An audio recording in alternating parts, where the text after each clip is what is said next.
welcome back to my channel. Hi. So today I'm filming a video about how Mehdi Hasan talks about the state of the race right now in the primary and talking about Sunday's debate. This is, I give credit to Case Study QB. Support them on YouTube and Twitter. That's where they post usually. And this is a thread of 1 out of 3. So here's Mehdi Hasan and someone else. Biden. What it sounded like to me was someone trying to figure out how to bring these coalitions together.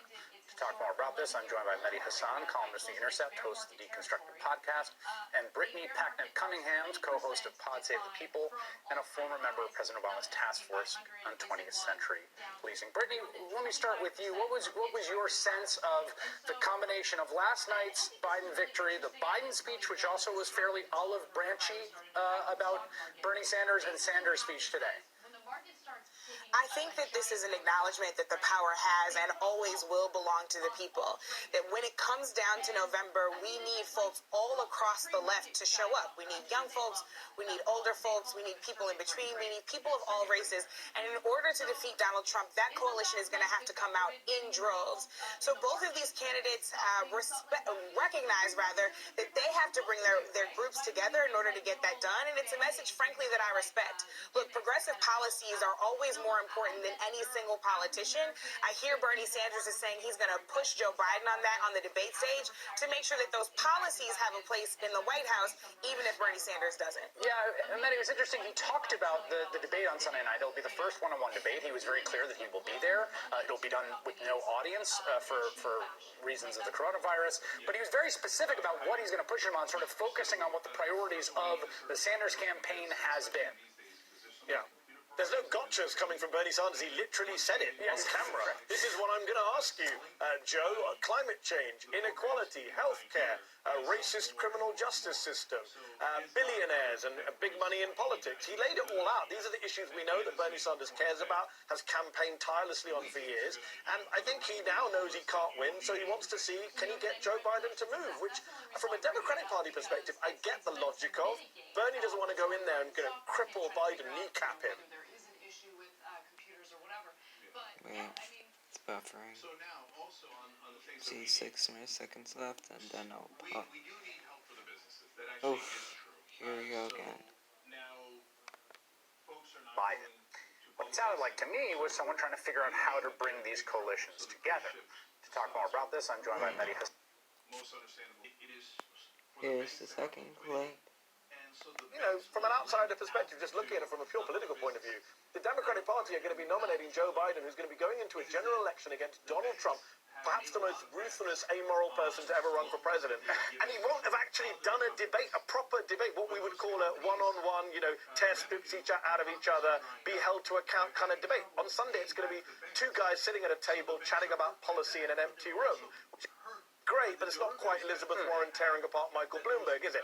And I think that's a mistake for Democrats. I think sending Biden into a general election where he hasn't been vetted on a bunch of issues that Trump is going to come after him on, even from the left, I think is a mistake, just from a political point, a strategic point of view. What do you think, Brittany? I think that there's a very good point there made, especially if we're talking about exciting young voters and new voters. Look, we understand that Trump gets the power of entertainment. He is a reality TV star, and whether or not the policy is sound, whether or not even his tweets are sound, he is going to get out there and make sure that people are entertained. And so, unfortunately, Democrats have to decide how they are going to come up against that and try to beat someone whose power is not actually in policy, but in a television lens. Yeah, it's a good point. I mean, so far, Mehdi, it seems that the Biden value proposition here is like goodbye to all that, a return to normalcy, all those things. He obviously has some vulnerabilities. I think you're right, in his record that Trump is already going to attack him on, particularly shamelessly on things like, from the left and the right at the same time. But I do think there's a dynamic here that is important. I want to hear what you said. What happened in 2016 was that Clinton won a bunch of early stage, not the earliest, but there was a period there where she built a delegate lead. And then there was kind of a long and bloody contest between the two of them in which actually the national polling converged. Sanders actually got more popular and Clinton less so, and sort of limped across the finish line a little bit, left a lot of bad taste in a lot of people's mouths. That's not what we're seeing here. I mean, when you look at the Democratic primary voters, in the last 2 election nights, they've been pretty clear about where they are on this race. Yes. But don't forget also, Bernie Sanders wasn't really a fan of Hillary Clinton personally, and he is very good friends with Joe Biden. And we're seeing that there's BuzzFeed reporting out today, that was suggests that Sanders' own team basically implored him to go after Joe Biden on the debate stage much harder, and he didn't want to do it because when he says "my friend Joe," he actually. Here's this last clip. So when he says, "my friend Joe got Iraq wrong," he says it in a kind of jovial way. He doesn't say, "actually, Joe Biden, you have blood on your hands," like someone else might say if they were debating him, or Donald Trump might say. He does it in a very, and I think both Bernie Sanders and Elizabeth Warren made a mistake in not going after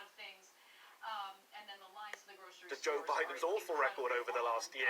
Biden hasn't really been vetted, kind of got to hide amongst 10, 12 candidates. If he's a candidate now, fine. People keep telling me on Twitter, stop criticizing Biden. You're doing Trump's work for him. Well, Trump doesn't need me to go after Joe Biden in the year. I just find it weird after what happened with Hillary Clinton, where, remember, Bernie on the debate stage said, "Hillary, nobody gives a damn about your emails." Right. Turns out, sadly, they did.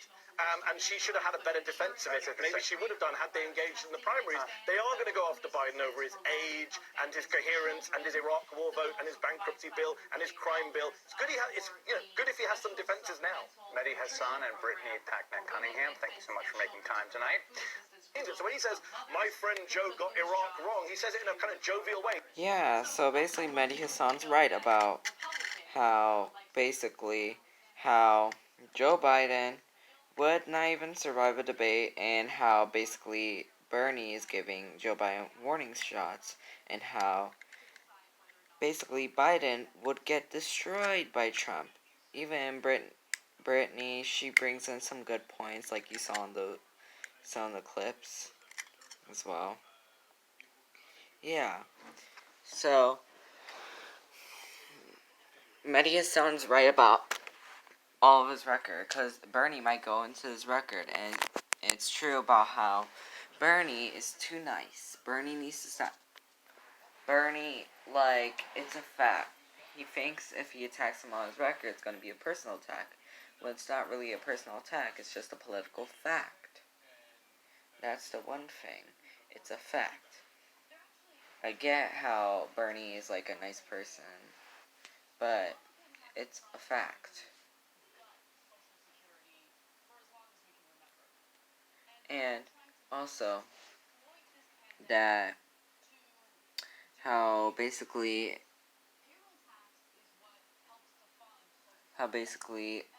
all of his things about his record, that Bernie will go after his criminal justice record, he would go after his record on Social Security and other stuff, and show how basically Biden's unelectable, and show how, Trump ain't gonna play it nice. Trump's not going to play it nice.